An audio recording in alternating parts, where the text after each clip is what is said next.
Assalamualaikum warahmatullahi wabarakatuh. Alhamdulillah. Wassalatu wassalamu ala Rasulillah Muhammad ibn Abdillah wa ala alihi wa sahbihi wa man walah. Subhanaka la ilma lana illa ma 'allamtana innaka antal alimul hakim. Rabbi shrah li sadri wa yassir li amri wahlul 'uqdatan min lisani yafqahu qawli. Amma ba'du. Alhamdulillah, ibu-ibu sekalian saya muliakan, hadiah indah di mana Allah mengizinkan kepada kita untuk menghadapnya. Bukan main. Siapa kita ini sampai diizinkan Allah untuk bolak-balik menghadap kepada Allah Subhanahu wa taala dalam salat-salat kita? Saya pernah dengar dari para guru-guru kami, guru-guru saya. Mereka mengatakan di saat orang salat, di saat kamu salat, di saat saya salat, bukan hanya karena saya mau sholat, kamu mau sholat, akan tetapi karena kamu dianggap mulia di mata Allah, sehingga Allah izinkan dirimu untuk menghadap padanya. Ketika saya sholat, bukan hanya karena saya mau sholat, akan tetapi karena saya punya nilai di mata Allah, sehingga Allah izinkan kepada saya untuk menghadap padanya. Sebaliknya, ketika kamu tidak mau sholat, bukan hanya karena kamu tidak mau sholat, akan tetapi karena kamu sudah jatuh dalam pandangan Allah, terhina dalam pandangan Allah, sehingga Allah tidak lagi mengizinkan kepadamu untuk menghadap kepadanya. Ketika seseorang tidak sholat, bukan hanya karena dia tidak mau sholat, akan tetapi karena ia sudah tidak lagi bernilai di mata Allah, sehingga Allah tidak izinkan dia untuk menghadap padanya. Teman-teman, saudariku sekalian yang saya muliakan, kalau bicara tentang sholat nih teman-teman, ada 4 tingkatan, ada 4 kelas. Untuk kamu melihat sholatmu sudah ada di kelas yang mana? Kalau saya boleh bilang kelas teratasnya nih kelas bisnis, oke lah ya. Kelas bawahnya lagi kelas atasnya kelas eksklusif ya, kelas eksekutif. Terus bawahnya lagi kelas bisnis, bawahnya lagi kelas, tapi ada 4 kelas, bawahnya lagi kelas gerbong. Nggak naik dalam kereta nih ya. Kelas yang paling bawah kita bahas nih, kelas gerbong nih. Kayaknya naik di atasnya nih ya, gerbongnya. Teman-teman sekalian, orang yang di saat mengerjakan sholat, dia kerjakan juga, tapi merasanya sebagai beban. Ya ampun, udah maghrib aja, baru juga asar. Ya ampun, males banget dah. Ini gak ada rusuh nih, kita kan lagi jalan-jalan nih, kita kan lagi belanja nih di Tanah Abang. Itu jamaah aja gimana sholatnya?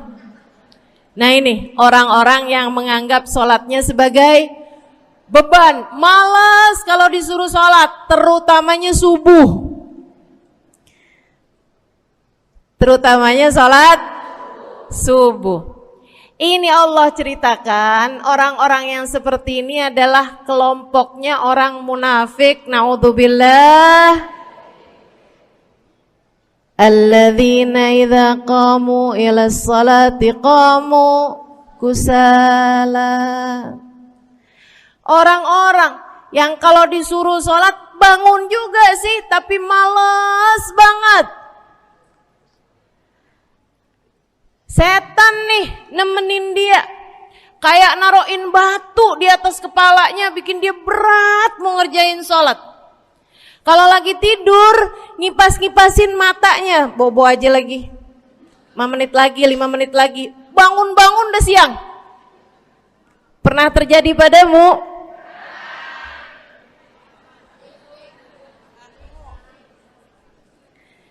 Jemur kunut.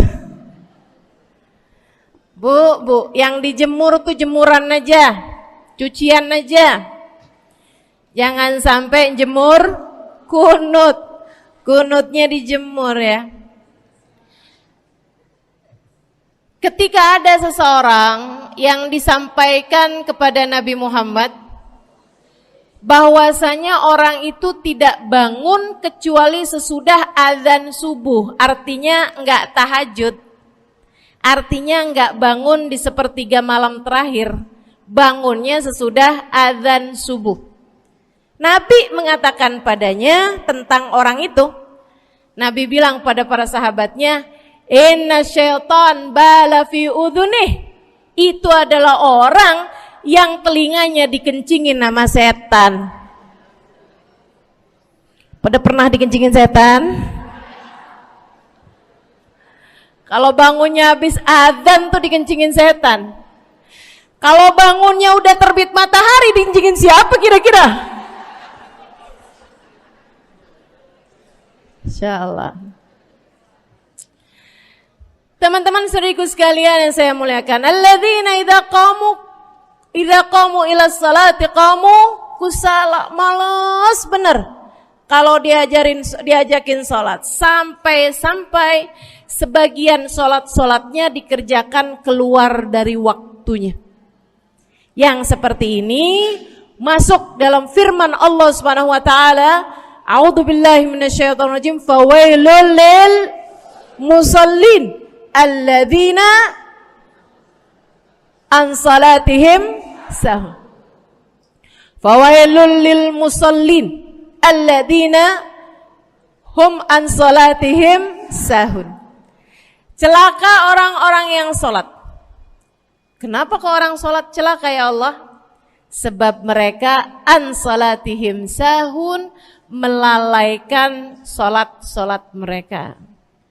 Apa maksudnya melalaikan? Imam Sayyidina Ibnu Abbas dalam salah satu tafsir beliau mengatakan alladzina yuakhiruna an waqtiha au yuqaddimuha ila ghairi waqtiha.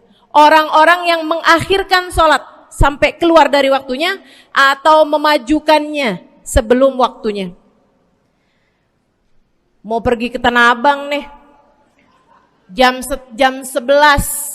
Ntar kita ribet nih urusan sholat duhur. Dah sholatin sekarang aja. Ini orang-orang yang fawailul lil musallin. Bu, sesibuk apapun dirimu, jangan pernah ninggal sholat. Bu, lagi ngerjain perkara penting apapun kamu, jangan pernah mengakhirkan sholat. Jangan pernah mengeluarkan sholat dari waktunya. Kenapa gitu? Karena bu, sholat itu urusanmu sama Allah. Gak ada yang lebih penting daripada itu. Gak ada yang lebih penting daripada itu.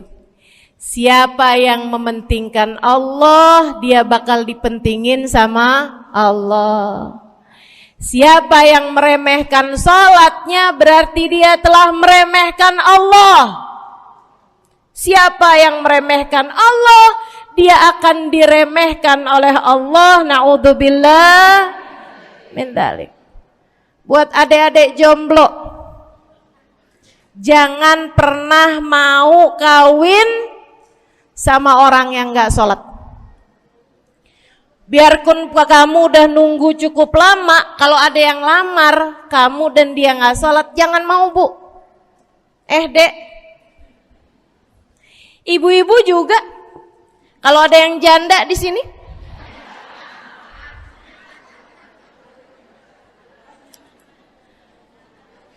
terus ada yang lamar kamu, Walaupun di garasinya ada kijang,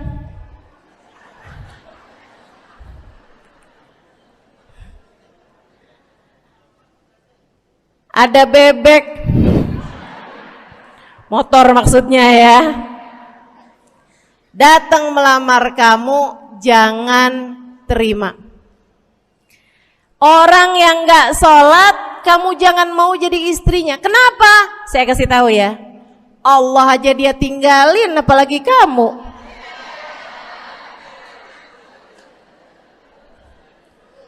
Allah aja dia tinggalin. Siapa yang tidak berguna baginya peringatan Allah, maka tidak akan berguna baginya peringatan dari siapapun. Tapi dia mencintai saya, Ustazah. Dia mencintai saya cinta mati katanya. Sekarang tungguin setahun 2 tahun, cintanya hilang, tinggal matinya. Tapi dia mencintai saya luar biasa, Ustazah. Dia tak sanggup hidup tanpa saya. Itu namanya cinta monyet. Tungguin 2 tahun, cintanya hilang, tinggal. Jangan temenan sama orang gak sholat. Dia telah jatuh di mata Allah.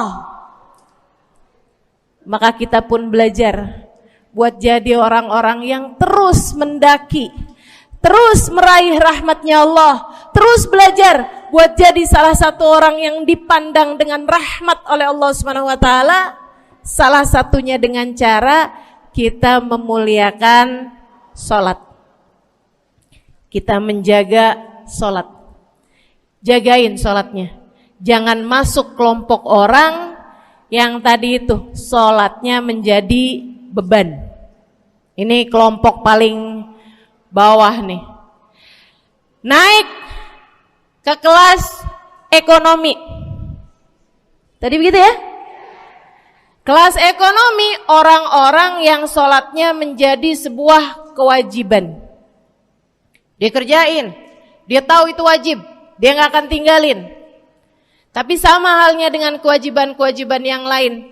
Kita nih kalau mikirnya kewajiban, Bu, kalau nggak diwajibin lagi seneng. Betul nggak? Masih ada kayak beratnya gitu ngerjain sholat. Orang yang sholatnya dianggap sebagai kewajiban. Kayak anak-anak sekolah tuh, wajib pakai seragam, wajib ngerjain PR. Kalau satu hari, besok enggak wajib pakai seragam. Ada enggak ya pakai seragam? Enggak ada. Enggak ada. Enggak ada yang besoknya dia pakai seragam terus tanyain, "Kenapa kamu tetap pakai seragam?" Abisnya saya suka sama seragamnya. Enggak ada. Karena mereka menganggap pakai seragamnya adalah kewajiban. Sekolahnya sebagai kewajiban. Jadi giliran besok libur anak-anak, hore gitu. Ada orang-orang yang sholatnya dianggap sebagai kewajiban. Nggak ada yang nambah kalau kewajiban tuh. Sholat sunnah boro-boro. Sholat wajib aja kalau bisa dibikin sesingkat mungkin akan dilaksanakan dengan cara yang sesingkat-singkatnya.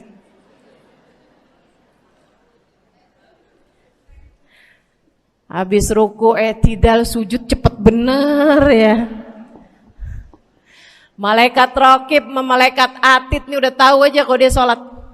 Habis ghairil maghdubi alaihim waladdallin. Malaikat atid bilang sama malaikat raqib, kulhu, catat kulhu udah pasti.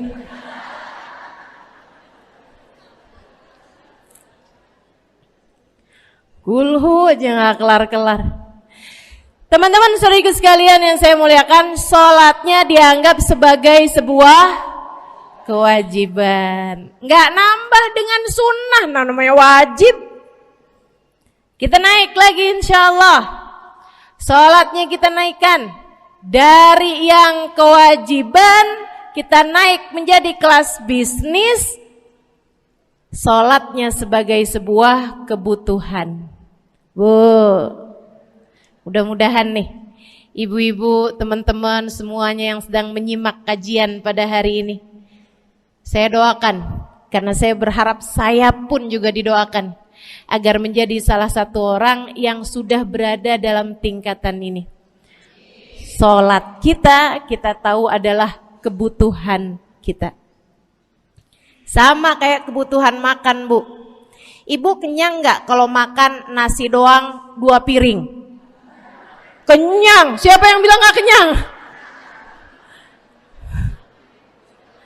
Kalau kamu makan nasi doang sepiring, kenyang apa nggak kenyang? Kenyang. Akan tetapi pasti ibu-ibu mau nambah dah. Nambah apaan? Lauk. Nambah lauknya. Ada ikan asin, ada sayur asem. Langsung pada lapar nih. Ada sambal. Masya Allah, ada tempe goreng. Udah ibu ya, tetangga lewat kagak nyadar. Masya Allah. Teman-teman saudara sekalian, kita nambah, bahkan udah kenyang pun kita masih cari lagi tambahan. Makanan apa nih yang bisa kita makan? Karena kita tahu makan adalah sebuah kebutuhan kita. Kita perlu sama makan. Kita butuh sama makan. Maka demikian pula dengan orang-orang yang sholatnya sudah dia tahu adalah sebagai sebuah kebutuhan.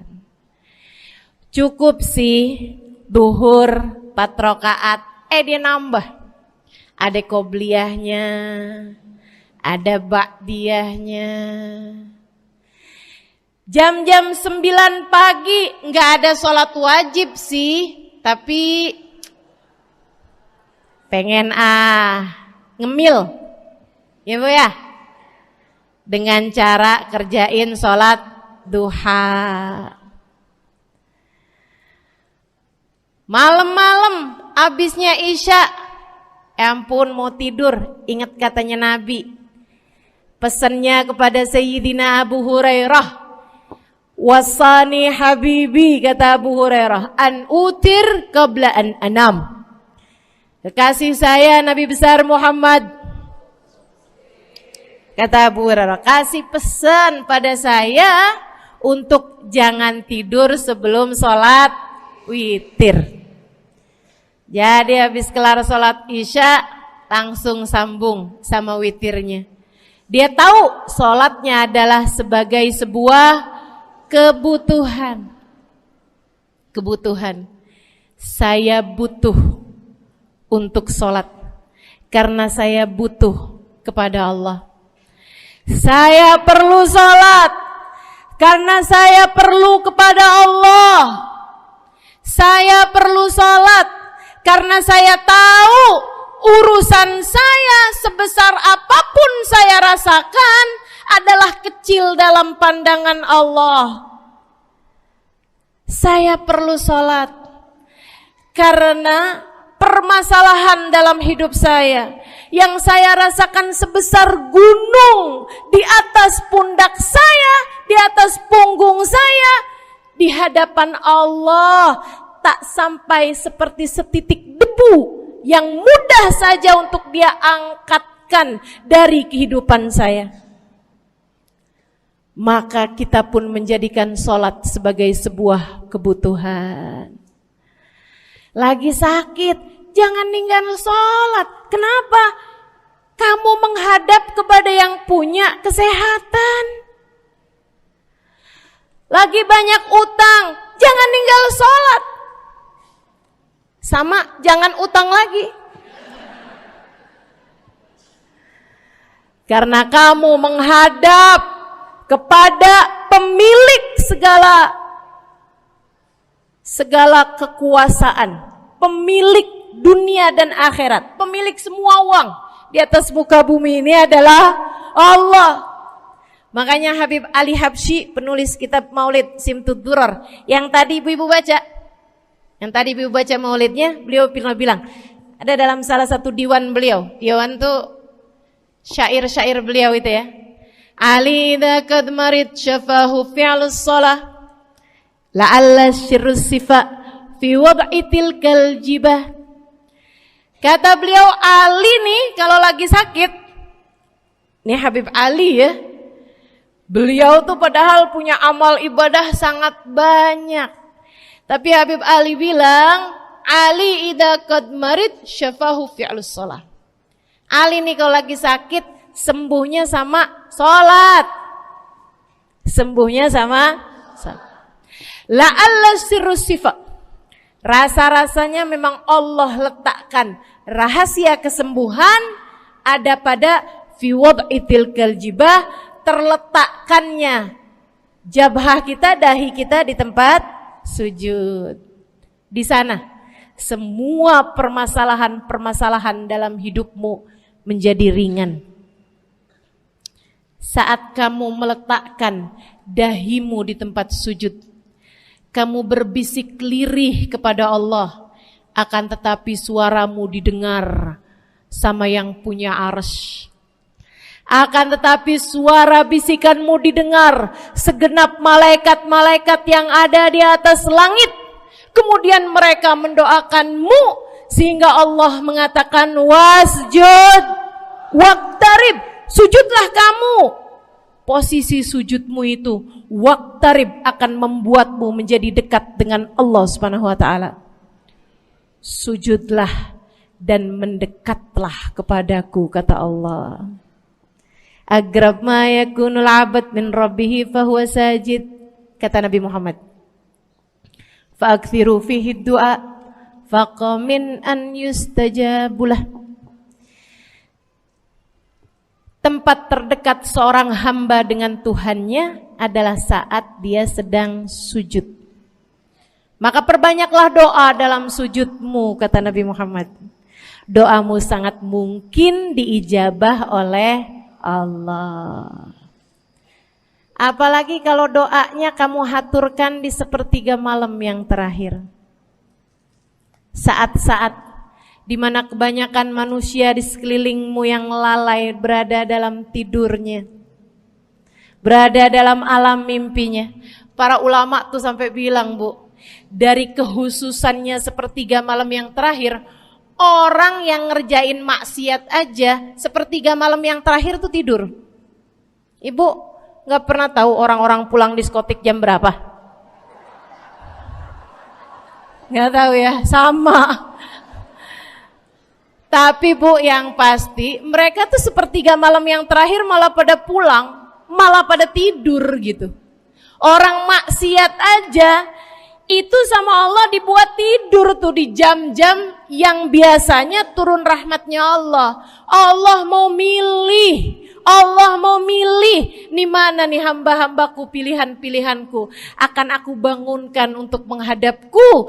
Kemudian Allah Subhanahu wa taala bertanya, hal min mustaghfirin, hal min taib, hal min talibi hajatin faunilahul matalib.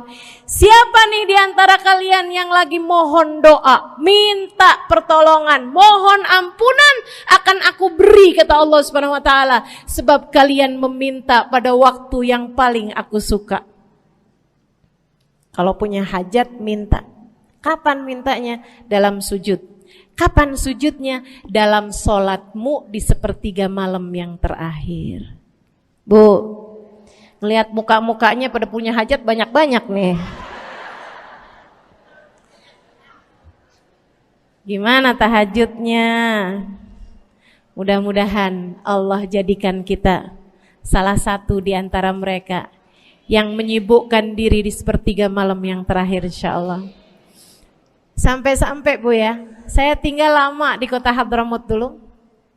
Orang-orang di Hadramut, orang awamnya, itu kalau mereka punya anak kecil umur 1 tahun, 2 tahun, 3 tahun tuh, punya anak bayi, balita gitu. Kalau mereka bangun di sepertiga malam yang terakhir, mereka akan membangunkan anak-anaknya walaupun buat main. Alasannya 2. Yang pertama, agar mereka terbiasa bangun di jam-jam segitu. Nantinya kalau besarnya mereka jadi udah kebiasaan bangun di jam segitu, gampang ngerjain tahajud. Alasan yang kedua, ibu-ibu sekalian, agar anugerah, karunia, rahmat, pemberian Allah yang Allah turunkan di sepertiga malam yang terakhir, anak-anak mereka pun berhak untuk mendapatkannya karena mereka tidak sedang dalam keadaan tidur dan dalam keadaan berjaga. Kan kebalik sama orang kita. Anak-anak kita, cucu-cucu kita kalau bangun jam segitu kita tidurin lagi. Masih malam nak, masih malam. Mama masih ngantuk nak. Masya Allah. Ibu, saya punya ibunya guru saya. Saya punya guru salah satunya dan yang tercinta di hati saya, Sayyidil Habib Umar bin Hafid. Guru saya. Beliau punya ibu namanya Hubabah Zahra. Almarhumah, baru meninggal masa-masa deket pandemi. Ya Bu ya, baru aja beberapa tahun silam meninggalnya. Itu ibu-ibu sekalian punya anak kalau nggak salah 12. Kalau nggak salah 12 anak beliau. Laki-laki 5. Kalau saya nggak salah ya, mohon maaf kalau saya salah.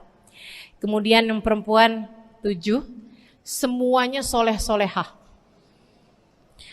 Semuanya Bu, jadi orang-orang yang luar biasa, yang terutamanya anak yang pertama yaitu Habib Ali Masyhur jadi mufti pada zamannya di Kota Tarim. Sampai wafatnya beliau masih sebagai mufti. Mufti itu Bu, permasalahannya umat semuanya ada di meja beliau untuk beliau selesaikan. Anak yang laki-laki yang paling kecil, Al Habib Umar bin Hafid, menjadi kita tahu semuanya ya, orang soleh, ulama, waliullah. Ibu-ibu sekalian, kita mau tahu nih, anak-anak soleh-solehah semacam itu ibunya kayak gimana gitu. Karena Bu, mohon maaf. Walaupun memang Nabi Nuh, nabinya udah soleh, anaknya gak soleh. Kan begitu ya? Ada juga sih, tapi secara mayoritasnya Bu, buah jatuhnya tak jauh dari emaknya begitu, anaknya kurang lebih begitu. Anaknya begitu, emaknya biar kita nggak lihat, kita udah bisa ngebayangin kayak apa orangnya. Ibu-ibu sekalian, nih anak-anaknya Hubabah Zahra, Masya Allah semuanya. Kita mau tahu ibunya kayak gimana. Satu cerita aja tentang Hubabah Zahra. Ibu-ibu sekalian, anaknya cerita, Hubabah Zahra, Umi, anak perempuannya, dia bilang seumur hidupnya nggak pernah ninggal tahajud. Bu, dari awal balik sampai meninggal, tidak pernah meninggalkan tahajud. Jauh banget ya? Sama siapa? Tahajud semalam, seminggu libur. Kelakuan siapa itu? Hubabah Zahra gak pernah ninggal tahajud kecuali satu malam. Satu malam itu beliau tuh lagi ada hajat besar, maksudnya lagi kayak ada acara pernikahan, kemudian beliau juga kelelahan, kecapean, baru tidurnya juga jam-jam 2, jam-jam mau jelang pagi Bu ya. Kelewatan tahajud. Bangun pas azan subuh. Ibu, beliau bangun dengan gemeteran. Beliau bangun dengan menggigil padahal enggak musim dingin. Beliau bangun, azan, innalillah wa inna ilaihi rajiun. Azan, astagfirullah, ya Allah, astagfirullah, azan, ya Allah, ampuni Zahra ya Allah, ampuni Zahra ya Allah. Anaknya cerita, hari itu aku tidak pernah melihat ibuku berlelehan air mata sepanjang hari lebih daripada hari tersebut. Hari itu kami melihat ada seorang perempuan berlelehan air mata beristighfar memohon ampun kepada Allah karena satu malam dalam hidupnya beliau meninggalkan tahajudnya, teman-teman. Masya Allah, Masya Allah. Tiap kali makan ingat gitu, ya ampun tadi malam gak tahajud, samihni ya Rab, samihni ya Rab, sampai gak enak makan. Insya Allah, insya Allah. Mudah-mudahan Allah jadikan keagungan sholat ada dalam hati kita. Sholat kita jadi kebutuhan. Insya naik tingkat eksekutif, teman-teman. Tadi saya ulangin lagi dah, karena ibu-ibu kan suka rada lupaan. Kelas yang paling bawah, kelas apa tadi? Gerbong. Menjadikan sholatnya sebagai beban. Kelas berikutnya menjadikan sholat sebagai kewajiban. Naik lagi menjadikan sholat sebagai kebutuhan. Tingkat terakhirnya ada hamba-hamba tercinta di sisi Allah yang menjadikan sholat mereka sebagai sebuah hiburan dalam hidupnya, hobi dalam hidupnya. Diawali, dicontohkan oleh baginda kita Nabi besar Muhammad yang mengatakan dalam hadis sahihnya, wa ju'ilat qurratu aini fis shalah, wa ju'ilat qurratu aini fis shalah. Dijadikan, kata Nabi Muhammad, Allah telah menjadikan, dijadikan li untukku qurrat aini, kesenanganku dalam kehidupan, kebahagiaanku ada pada, hobiku ada pada as-shalah, salat. Nabi itu orang yang kesenangan beliau, hobi beliau adalah salat. Kana idza faza'ahu amrun aladha ila shalah. Kata para sahabat meriwayatkan, Nabi kalau lagi dengar kabar-kabar yang gak enak, segera menuju kepada sholat. Nabi kalau udah ada kabar-kabar Rasul pasukan kita terkalahkan di medan peperangan, Nabi ngelihat Bilal. Kemudian Nabi Muhammad nanya, udah dekat waktu sholat Bilal?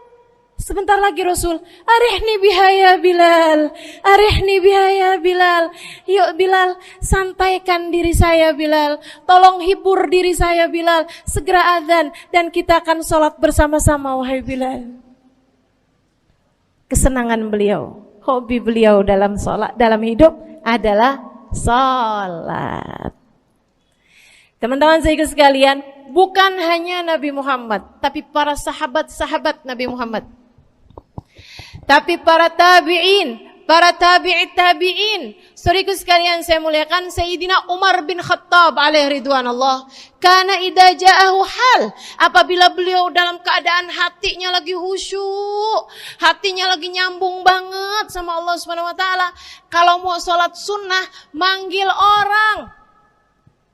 Beliau sholat dalam masjid, ada orang mau sholat sunnah, ada orang lagi baca Quran dipanggil sama beliau. Kamu saya bayar ya, kamu duduk sebelah sini saya nih, baca Qurannya deketan saya sini, kamu saya bayar. Buat apaan wahai Sayyidina Umar? Buat negur saya, ngingetin saya lagi sholat nih. Oh gak usah dibayar Tuan. Yaudah kalau gitu kamu duduknya sebelah sini ya. Tugas saya apa Tuan? Kalau kamu lihat saya sholat berdirinya kelamaan, ingetin saya buat ruku. Kalau kamu lihat ruku saya kelamaan gak bangun-bangun, ingetin saya buat bangun. Kalau kamu lihat sujud saya kelamaan, ingetin saya buat duduk. Karena saya sekarang ini kalau lagi berdiri baca Al-Quran, lupa buat ruku. Dari nikmatnya bacaan Quran beliau. Baik Tuhan, sholat, baca Fatihah, habis itu baca Quran. Surat Al-Quran, dapat selesai satu, kok masih enak, baca lagi, masih enak lagi, baca lagi. Yang sebelah beneran nih gak ruku-ruku. Beliau berdiri kemudian bilang, Tuan ruku, gak kedengeran. Beliau berdiri deketin telinganya, Tuan ruku, belum kedengeran juga. Ruku, Allahu Akbar. Sayyidina Umar bin Khattab. Tabi'in, Sayyidina Ali Zainal Abidin. Pernah lagi sholat, rumahnya kebakaran, teman-teman. Sholat sunnah di waktu malam, rumahnya kebakaran. Orang-orang pada teriak-teriak, Tuhan harik, nar, ya ibn binti Rasulillah, wahai anak dari cucunya Nabi Muhammad, Tuhan, ada api di sekitarmu, Tuhan kebakaran, Tuhan kebakaran. Allahu Akbar. Sami Allahu liman hamidah, enggak lihat apa-apa. Habis selesai sholat baru lihat, kebakaran nih rupanya. Orang-orang pada bilang, kami sudah mengingatkanmu Tuhan. Apa jawab beliau? Al-hadni an-narul kubro. Di depan saya ada api yang jauh lebih besar, api neraka. Saya enggak lihat api sekecil ini. Masya Allah. Saudaraku sekalian yang saya muliakan, para ulama Allah Subhanahu wa taala. Terakhir saya mau ceritakan Sayyidil Habib Abu Bakar As-Sakran, penulis Wirid Sakran. Kalau teman-teman pernah tahu, beliau saudaraku sekalian saya muliakan dapat julukan As-Sakran, orang yang mabuk. Karena mabuk kepada Allah Subhanahu wa taala. Beliau pernah satu waktu kena penyakit di punggungnya. Beliau kemudian tanya sama dokter, kata dokter, wah ini nih penyakit mesti diangkat, mesti dioperasi. Ya udahlah, operasiin saya. Disuguhin 1 gelas khamr di waktu yang telah ditetapkan untuk jadi waktu operasi. Apa ini? Khamr, minuman keras. Zaman itu belum ada obat bius. Dia bilang, ini buat apa? Khamr ini Tuhan, minuman keras ya, agar engkau enggak sadar. Jadi enak gitu kita ngoperasinya. Dia bilang, saya mau dengan kesehatan saya kepengen ngerjain taat kepada Allah, saya enggak mau. Saya dapetin kesehatan saya dengan cara mengerjakan yang diharamkan Allah, yaitu minuman keras. Saya enggak perlu ini. Waduh, kalau gitu enggak bisa dioperasi Tuhan. Kenapa soalnya? Ya nanti kan kesakitan, nanti susah operasinya gitu. Oh gampang. Kalau kalian pengen bikin saya enggak sadar, enggak perlu minuman keras. Terus gimana? Operasikan kalau saya sedang sholat. Maka mulailah, dokter-dokter udah pada siap. Beliau lagi sholat sunnah ya Bu ya. Allahu Akbar gitu. Mulai dokter buka baju belakangnya, mulai Bu digunting kulitnya, digergaji tulangnya. Beliau Bu mukanya meringis saja enggak. Beliau ruku, dokternya ikutan nungging. Beliau sujud, dokternya ikutan menunduk juga. Beliau sholat nikmat banget. Sampai beliau selesai dari sholat, beliau nanya sama dokter-dokternya, kenapa gak nurut tadi tuh waktu saya sholat mestinya operasi. Kata dokter, udah selesai Bib dari tadi. Masya Allah. Radiyallahu ta'ala anhum wardahum. Ini bukan kelas-kelas kita. Saya cuma ceritain aja sama ibu-ibu. Bukan berarti ibu-ibu nanti pas waktu sakit bilang sama dokter-dokter gak usah dibius. Beda hati Bu, beda hati. Ibu ya, beda iman, beda semuanya kita sama mereka. Yang pasti, makanya saya kan yang ini gak doa nih. Pas yang kebutuhan tuh baru saya doa. Kenapa? Karena kayaknya tingkatan kita dah Bu ya. Mentok dah di sampai kebutuhan itu dah. Insyaallah, mudah-mudahan Allah jadikan kita orang yang menjaga salat insyaallah. Rabbi jalni muqimas shalah wa min dzurriyyati amin. Rabbi jalni muqimas shalah wa min dzurriyyati amin. Rabbi jalna muqimis shalah wa min dzurriyyatina rabbana wa taqabbal du'a. Ala hadhihi niyyah bi kunniyah salihah ila hadratin nabi al-fatihah. Syaitanir rajim. Bismillahirrahmanirrahim. Alhamdulillahirabbil alamin. Ar-Rahmanir-Rahim, Maliki Yaumiddin, Iyyaka na'budu wa iyyaka nasta'in. Ihdinas siratal mustaqim, siratal ladzina an'amta 'alaihim, ghairil maghdubi 'alaihim waladdallin. Amin. Taqabbalallahu minna wa minkum, taqabbal ya karim. Sama-sama kita hormati, kita sayangi segenap keluarga besar dari Majelis Ta'lim Raudhatul Aliyah di bawah pimpinan Ibu Ayu Komaladewi Kita doakan semoga beliau beserta segenap keluarganya senantiasa dalam limpahan rahmat ridha Allah Subhanahu wa taala. Juga kita doakan Ustazah Nabilah Al-Haddad sebagai pengasuh di majelis ta'lim ini, sebagai pimpinan di majelis ta'lim ini, Bu Ayu dan Ustazah Nabilah sekeluarga semuanya insyaallah senantiasa dalam pandangan kasih sayang Allah SWT. Panjangkan umurnya, disehatkan badannya, dimudahkan urusannya, kabulkan hajatnya, semakin dicinta Allah SWT dan Rasulnya. Para ustadzah, para hubabah, para syarifah, para pimpinan pondok pesantren, para pimpinan majelis ta'lim, yang mudah-mudahan semuanya dalam limpahan rahmat ridha Allah SWT, serta tentu saja semua yang hadir di majelis ini, baik ibu-ibu, kakak-kakak, adik-adik, anak-anak, yang mudah-mudahan semuanya dirahmati Allah, disayang Allah, dibahagiakan Allah, diistiqomahkan jalannya menuju ridha Allah Subhanahu wa taala, insyaallah diistiqomahkan jalannya menuju surga Allah Subhanahu wa taala. Amin ya rabbal alamin. Qul amantu billah thumma istaqim, kata Nabi Muhammad sallallahu alaihi wasallam kepada seorang pemuda yang meminta nasihat.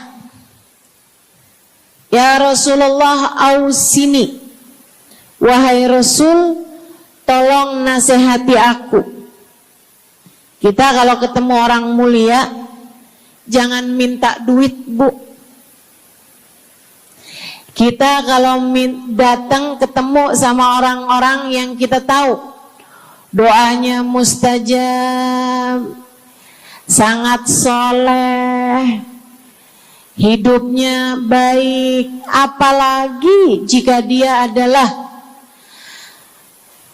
kekasih-kekasih Allah Subhanahu wa taala. Kamu kalau berjumpa dengan ulama, jangan minta sesuatu yang duniawi. Tirulah para sahabat ketika berjumpa dengan Nabi Muhammad. Biasanya mereka meminta satu dari dua hal. Yang pertama, mereka minta doa. Ida'ili ya Rasulullah, doakan aku wahai Rasul. Ibu juga gitu. Kalau ketemu sama ulama, ketemu orang soleh, ketemu kiai, ketemu habib yang kita tahu doanya mustajab, bertemu hubabah, mintalah doa. Tapi jangan hanya sekedar urusan doa duniawi, Bu. Doa duniawi itu yang gimana, Ustazah? Doa yang kalau diijabah nggak akan manfaat begitu kamu masuk dalam alam kubur. Itu namanya doa duniawi. Ustazah, doakan saya biar saya cepat kebeli rumah. Bu, kalau mati rumahnya dibawa gak? Ustazah, doakan saya kepengen beli HP baru. Dibawa gak HP-nya? Enggak. Itu namanya doa duniawi. Ustazah, Doakan biar suami saya tambah cinta.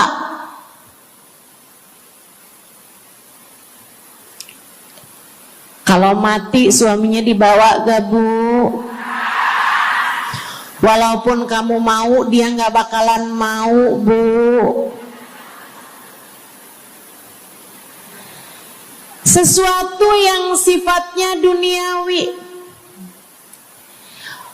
Ustazah, doakan biar anak saya soleh. Duniawi apa bukan? Bukan. Sebab kesolehan anak akan jadi tambahan bekal bagimu ketika kamu masuk dalam alam kubur. Jadi nggak boleh nih ustazah doa urusan duniawi atau minta didoakan urusan-urusan duniawi. Boleh, tapi jangan cuma itu. Nanti takutnya kamu nyesel. Kalau selama di dunia kamu doanya hanya untuk urusan dunia, takutnya begitu masuk dalam kuburan sudah tidak ada lagi doa yang akan Allah ijabah untukmu ketika kamu ada dalam alam kubur nanti. Sayang-sayang. Jadi kalau doa, prioritaskan urusan akhirat. Insya saya berasa banget jadi orang yang sering dimintain doa sekaligus juga sering minta doa. Saya kalau ketemu orang saleh, ketemu habaib, ketemu hubabah, saya akan minta doa, nggak pernah minta duit saya. Id'ili ya hubabah, id'ili ya habib. Serius sekalian, sebagai orang yang sering juga dimintain doa, ustazah doakan saya. Banyak tuh. Saya merasakan perbedaannya saat saya ada di Tarim sama ketika saya sudah pulang dan kembali ke negeri ini. Waktu saya di Tarim, orang kalau minta doa sama saya, usik berdoa, tolong ya doain saya. Saya suka tanya, doa apa? Selalu aja, hampir semuanya mengatakan hal yang sama. Id'ili bihusnil khatimah. Doakan saya biar husnul khatimah. Begitu nyampe ke Indonesia, kalau ada orang bilang ustazah doain saya, biasanya lanjut tuh doanya, minta apa langsung dibilang, nggak pakai tanya. Ustazah doain saya biar utang cepat lunas. Ustazah doain saya biar cepat dapat jodoh. Ustazah doain saya biar jadi orang kaya. Ustazah doain saya biar suami nggak mendua. Ya Allah, ternyata kebanyakan orang kita kalau minta doa seringnya urusan duniawi. Bukan berarti nggak boleh, boleh aja sih. Cuman takutnya begitu kamu mati nyesel kalau semua doamu selama ini adalah sesuatu yang tidak ikut kamu bawa ketika kamu mati. Kalau kita lihat para sahabat ketika mereka berjumpa dengan Nabi Muhammad, selalu saja banyak di antara mereka yang minta doa. Nabi pernah tanya, doanya apa?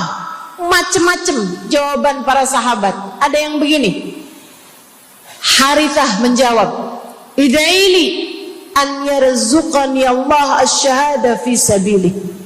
Rasul, doakan saya biar saya dikaruniai mati syahid di jalan Allah. Ada lagi yang lain doanya, ya Rasulullah, id'ili an yarzuqani Allah murafaqatan bika ya Rasulullah.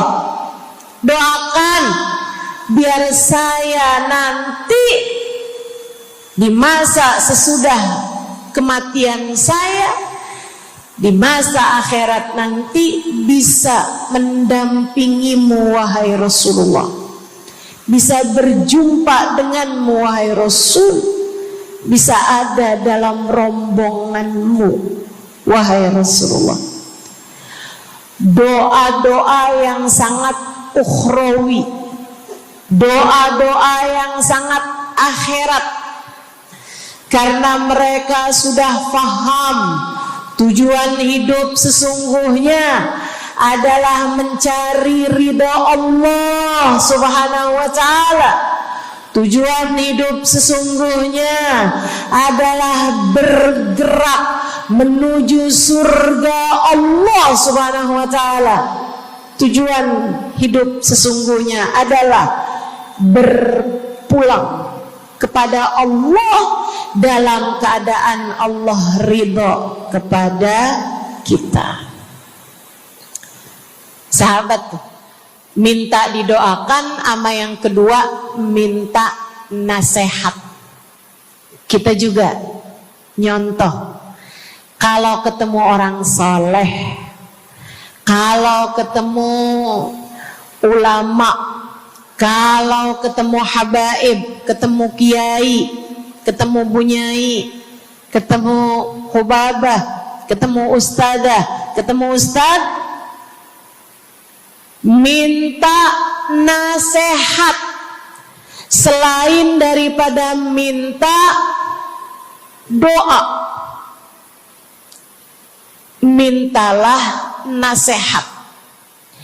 Hal ini dicontohkan oleh para sahabat kepada Nabi Muhammad. Datang seorang pemuda berjumpa Nabi Muhammad sallallahu alaihi wasallam. Kemudian bertanya, ya Rasulullah, ausini, wahai Rasulullah, berikanlah nasihat kepadaku ini. Nabi Muhammad tersenyum, senang, bangga, karena mengerti bahwa umatnya faham apa yang harus diminta dari nabinya. Nabi berkata kepadanya, qul amantu billah thumma istaqim. Kata Nabi Muhammad, ucapkanlah, aku beriman kepada Allah, kemudian istiqomahlah kamu di jalan Allah. Nasihat Nabi Muhammad buat pemuda tersebut, nasihat Nabi Muhammad buat pemuda-pemuda umatnya sepanjang zaman. Nasihat Nabi Muhammad buat umatnya, baik yang muda maupun yang tua, baik laki-laki maupun perempuan, baik yang pintar maupun yang kurang pintar. Semua umatnya dinasehati sama Nabi Muhammad. Karenanya akan saya sampaikan hal ini kepadamu hari ini. Quli, ucapkanlah, amantu billah, aku beriman kepada Allah. Tsumastaqimi, kemudian istiqomahlah kamu, wahai saudariku, di jalan Allah. Katakanlah, aku beriman kepada Allah, kemudian istiqomahlah.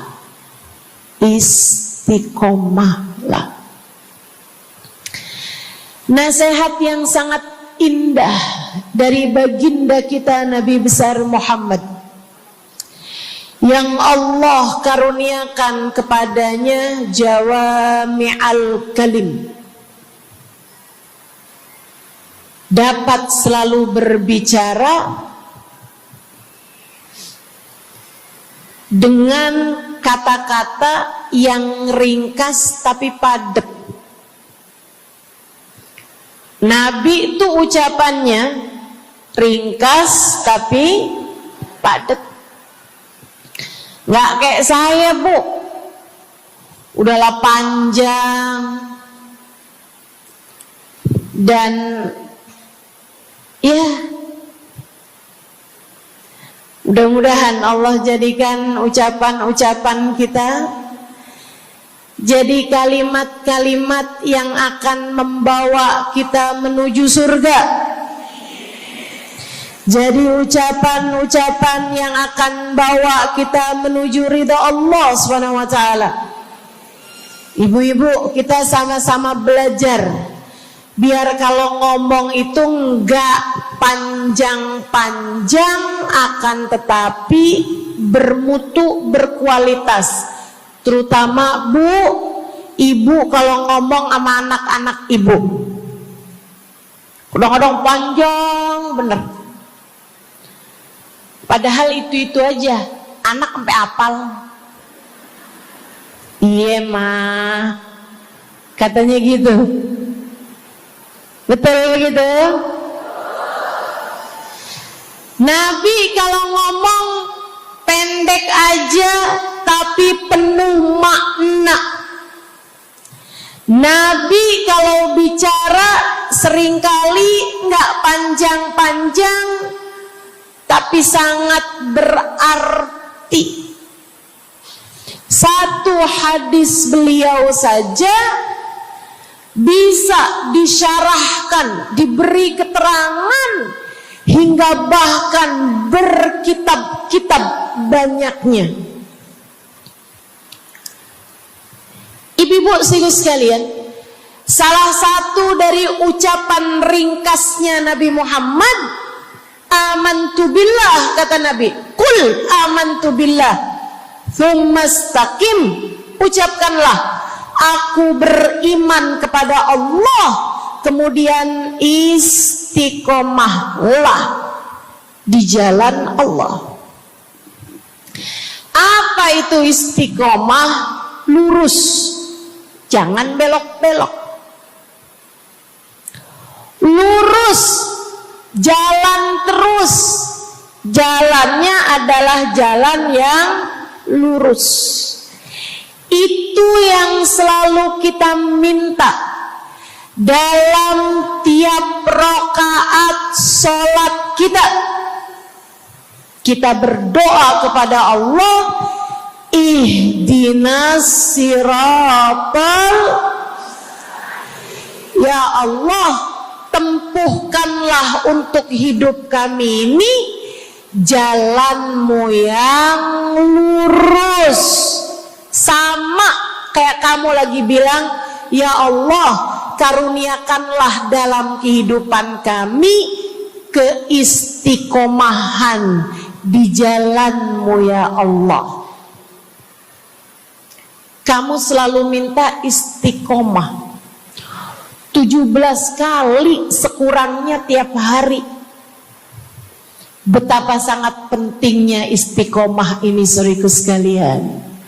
berada dalam jalan yang lurus. Saya mau bahas jalan lurus yang dimaksud ini apa aja. Satu, kamu harus lurus imannya. Amantu billah, aku beriman kepada Allah. Kata Nabi Muhammad sallallahu alaihi wasallam, "Qul amantu billah," ucapkanlah, aku beriman kepada Allah. Maka istiqomah tersebut yang nomor satu adalah dalam urusan keimanan. Bu, Kak, Dek, Nak, yang lurus imanmu. Iman yang lurus tuh yang gimana, Ustazah? Iman yang lurus adalah memahami dua kalimat syahadat yang menjadi pintu gerbang keimananmu. Orang kalau masuk Islam, dia jadi orang yang beriman, dia mengucapkan kalimat syahadat. Apa itu? La ilaha illallah. Yang pertama, yang kedua, Muhammad Rasulullah. Tidak ada Tuhan selain Allah. Itu harus kamu miliki dalam hatimu secara lurus, istiqomah. Gak ada Tuhan selain Allah. Jangan hari ini Tuhannya Allah, besoknya Tuhannya duit.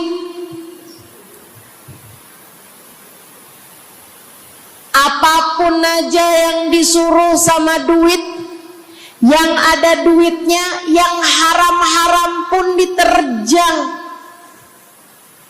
Lah kenapa begitu? Saudaraku sekalian, qul amantu billah, ucapkan, aku beriman kepada Allah, aku faham arti la ilaha illallah. Tidak ada Tuhan selain Allah. Tidak ada yang mengatur kehidupan selain Allah. Tidak ada yang memberi rezeki selain Allah. Maka berimanlah kepada Allah. Kalau ada istri bilang sama suaminya, kalau kamu nanti pulang bawa duit, ahlan wa sahlan, selamat datang. Tapi kalau kamu pulang nanti nggak bawa duit, silakan tidur di luar.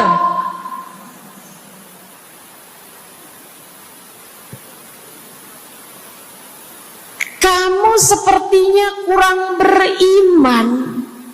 Kamu lupa bahwa pemberi rezeki bukan suamimu, melainkan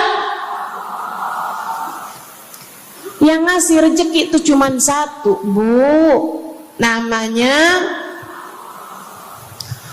bukan pekerjaan, bukan atasan, bukan pemerintah.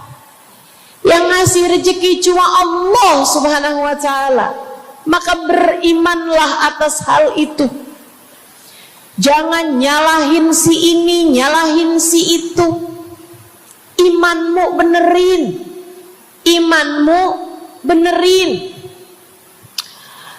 Banyak orang saya liatin itu suka pada repot urusan rezeki. Banyak banget. Di dunia ini nih banyak yang suka repot urusan rezeki. ngejar dunia abis-abisan, ngejar duit segala macam cara, sampai omongannya nggak jadi omongan orang beriman. Waktu dibilangin jangan nyari rejeki yang haram, cari rejeki yang halal. Jangan berani ngambil yang bukan hakmu. Dia bilang begini nih, ya ustazah nggak tahu zaman sekarang, jangankan nyari yang halal, nyari yang haram juga susah saja.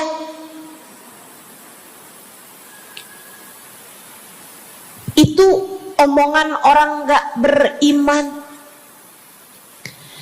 Kamu mesti ngerti dulu, kalau yang kamu minta adalah urusan rezeki, dengerin. Kalau yang kamu minta urusan rezeki, kamu harus datang kepada alamatnya.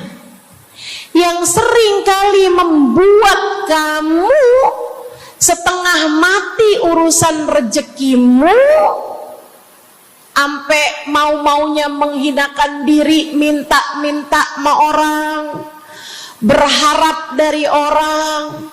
Seorang ibu berharap dari anaknya, seorang istri berharap dari suaminya. Saudariku sekalian, yang sering kali membuat kamu tersiksa urusan rezeki adalah karena kamu salah alamat. Kamu salah alamat. Kamu sedang tersesat jalan. Kamu sedang salah arah. Makanya jadinya kemana-mana kamu nggak nemu.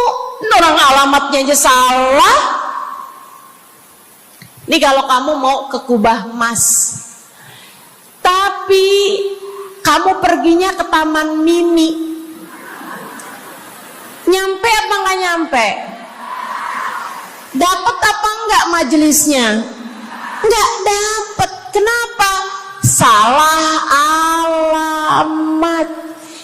Yang dicari Kubah Mas, kamu perginya ke Keong Mas. Nggak nyampe, nggak dapat. Saya kasih tahu padamu, alamat rezekimu ada pada Allah. Alamat rezekimu ada pada Allah. Alamat rezekimu ada pada Allah. Maka berimanlah kepadanya, fahamilah arti la ilaha illallah. Tidak ada Tuhan kecuali Allah. Gak ada yang ngasih rezeki selain kamu. Lagi sakit, kamu mau nyari obat, saya kasih tahu alamat obatmu. Alamat yang bisa menyembuhkanmu hanya satu, namanya urusan rezeki. Allah sudah bilang, huwar razzaq dzul quwwatil matin. Allah lah satu sang pemberi rezeki. Allah lah satu sang pemilik kekuatan sejati. Jadi kamu kalau mau nyari rezeki, datanglah ke alamatnya, datanglah kepada Allah. Kamu lagi mau nyari kesehatan, jangan salah alamat. Datanglah kepada sang pemilik kesehatan. Alamatnya yaitu Allah yang telah mengatakan, fa idza maridtu fa huwa yashfin. Katanya Nabi Allah Ibrahim, apabila saya sakit, maka hanya Allah lah yang maha menyembuhkan. Berarti nggak boleh pergi ke dokter gitu Ustazah? Silahkan pergi ke dokter, pergi ke apotik, datang kepada orang yang doanya mustajab, minta didoakan.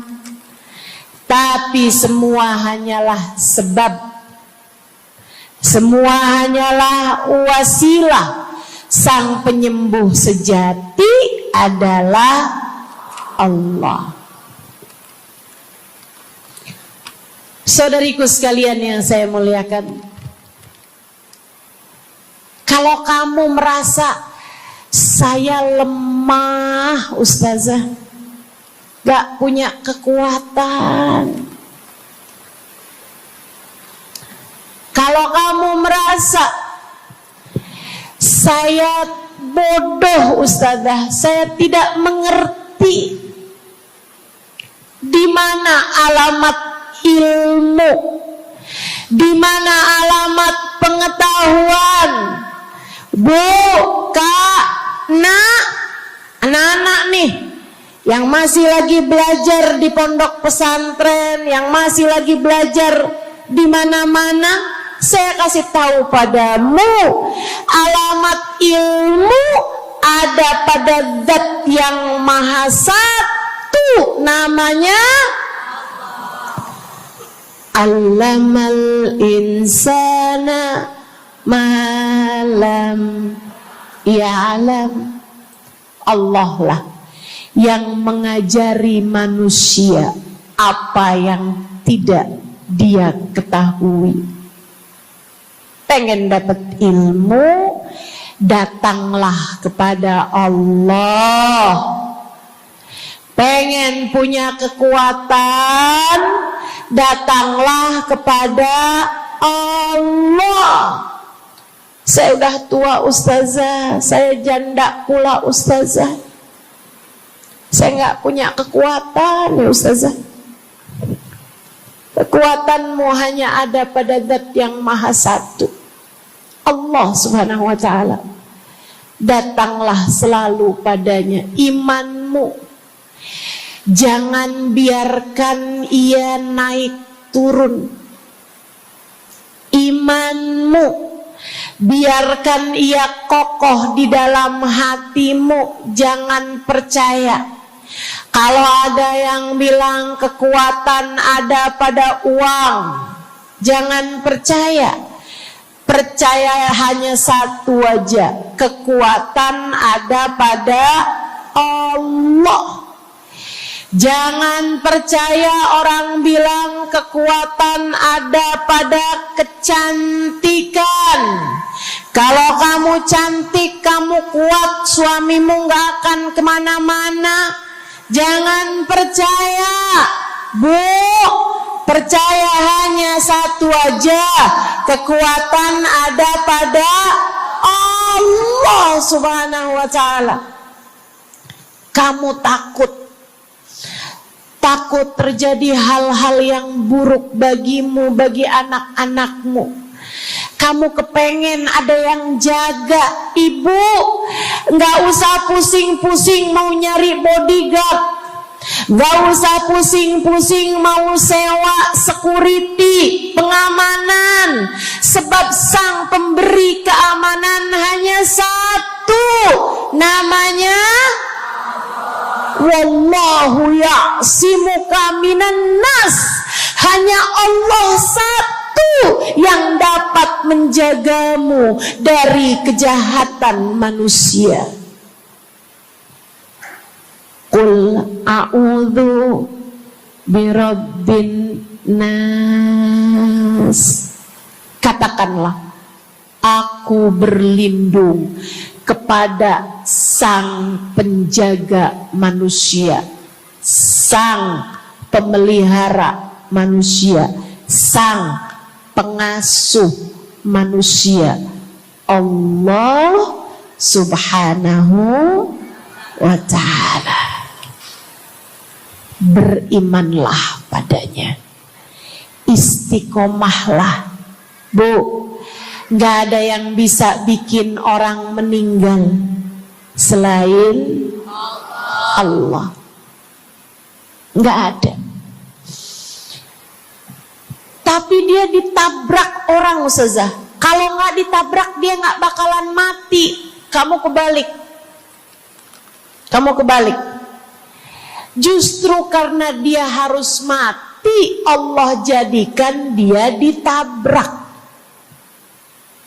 Jelas? Ini imannya mesti yang benar nih. Jangan kamu kira ini ada dokter malpraktek sehingga dia kemudian meninggal dunia. Jangan kamu kira karena salah minum obat dia mati. Bukan, ibu-ibu sekalian, justru karena dia harus mati, karenanya kemudian ketemu sama dokter yang malpraktek lah, ketemu sama obat yang salah lah. Itu hanya sebab kematiannya itu sendiri. Allah udah bilang, idza jaa ajaluhum la yastakhiruna sa'atan wa la yastaqdimun. Apabila datang ajal seseorang, gak ada siapapun yang bisa memajukan barang semenit pun, gak ada yang bisa memundurkan meski sesaat sekalipun. Gak ada. Emang udah kepastiannya. Waktunya mati ya mati, Bu. Gak ada yang bisa menghidupkan, sekaligus tidak ada yang bisa mematikan selain Allah. Itu artinya istiqomah dalam iman. Tapi tunggu dulu, sebelum saya lanjutkan istiqomah yang lain. Selain beriman kepada Allah, kamu juga harus beriman kepada Nabi Muhammad. Kamu harus beriman kepada Nabi Muhammad. Beriman bahwa beliau adalah, a'udzubillahi minasyaitonirrajim, qul innama ana basyarum mithlukum yuha ilayya. Dua-duanya harus seimbang. Innama ana basyarum mithlukum, tapi juga yuha ilayya. Katakanlah wahai Nabi Muhammad, aku adalah seorang manusia seperti kalian. Saya punya badan, saya punya perasaan. Kalau nggak makan-makan saya lapar. Kalau habis makan nggak minum saya haus. Kalau beberapa hari saya nggak tidur, saya ngantuk.